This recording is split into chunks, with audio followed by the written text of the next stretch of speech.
Krista, ibang level na talaga at Kalingap Mikoy, todo suporta sa kanyang honey. Ang buong detalye, sabay-sabay po nating alamin at pag-usapan ngayong araw. Pero bago po ang lahat, isang mapagpalang araw at gabi sa inyong lahat. Mega love shoutout sa lahat ng ating listeners, viewers, and subscribers saan mang sulok ng mundo, Mapalundon, Visayas at Mindanao. Lalong-lalo na po sa ating mga kababayang OFW. Kamusta po kayo mga kalingap? Mabuhay po kayo hanggat gusto nyo. At kung bago ka pa lang sa aking munting YouTube channel, huwag ka nang mahiyang mag-subscribe, like, share, and comment. Huwag mo na rin kalimutang i-click ang notification bell nang sa ganon ay updated ka sa aking mga paparating na video. At syempre, patuloy po nating suportahan sina Kalingap Rob at ang ating ama ng Kalingap, ang nag-iisang founder, si Kuya Val Santos Matubang. Kung maaari po ay no skip ads nang sa ganon ay mas marami pa tayong malingap na nangangailangan at konting paunawa po kung maaari ay tapusin niyo muna ang kabuuang video nang sa ganon ay akma ang inyong mga komento.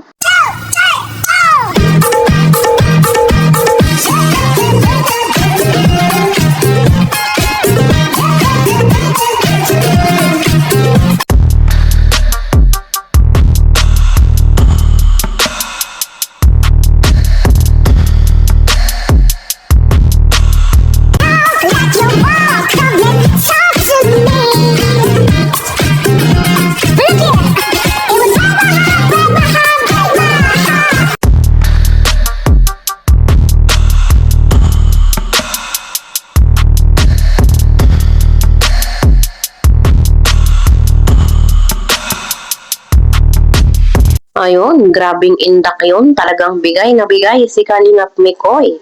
At yun nga po mga Kalingap, patuloy ang pag-charity ni Kalingap Mikoy at nadadagdagan yung kanyang mga beneficiaries. Sabi nga po ni Mikoy, ang goal niya ay mas lumawak pa yung kanyang paglingap, yung kanyang pag-charity. At isa nga po mga Kalingap, sa pinakagusto niyang mangyari ngayon ay magkaroon siya ng pabahay. At alam naman po natin, pag nasa Kalingap, ito ang pinaka number one goal, ang magkaroon ng pabahay. Kaya po, suportahan natin si Mikoy para po matupad niya yung kanyang pabahay na minimithi sa mga tinutulungan niya.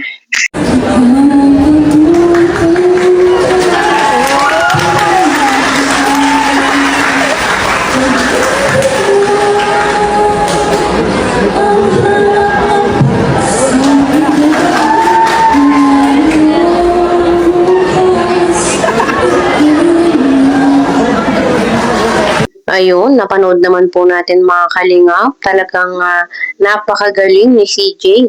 At kung mapapansin po natin doon sa video ay parang tinawag lang siya para kumanta. Parang sample lang kumbaga. Talagang kilala na si CJ sa school bilang mang-aawit. Napakadaming ginagawa ni Krista, no? Parang kahit saan ay pwede siya mapa-contest, mapa-singing contest, mapa-pageant, no? Lahat ay kayang gawin ng ating bebe CJ. Talagang napaka-talented. At kung natatandaan po natin mga Kalingap, sabi nga po ni Krista, pangarap niyang maging artista. So, hindi naman po malabo na mangyari yun at nakikitaan naman po natin siya ng potential.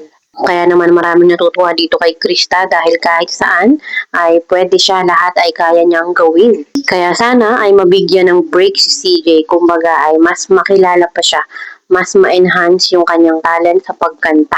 At alam naman po natin maganda yung boses ni Krista, pwede pa itong mahasa.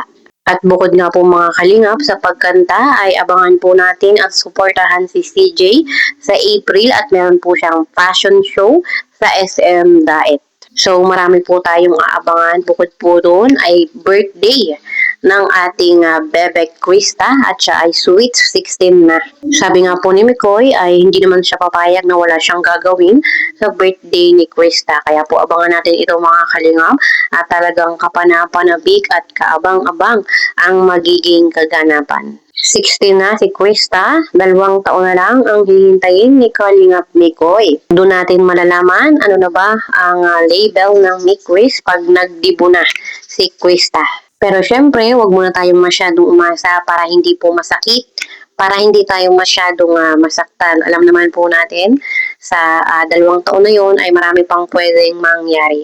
Kumbaga kung ano lang yung pwedeng na ibigay sa atin ng may quiz ay wag po nating i-pressure, wag po nating i-stress. Ang mahalaga tayo ay napapasaya, napapangiti, nagiging stress reliever natin. Yun po ang importante. Kaya po patuloy lang nating suportahan ang Make Quiz, hindi lang po ang Make Quiz. Siyempre, yung iba pong mga love team, yung ibang mga Kalingap Angels at beneficiaries ni Kalingap Rab. At lahat naman po sila ay deserve ng ating pagsuporta. Yung immigrate.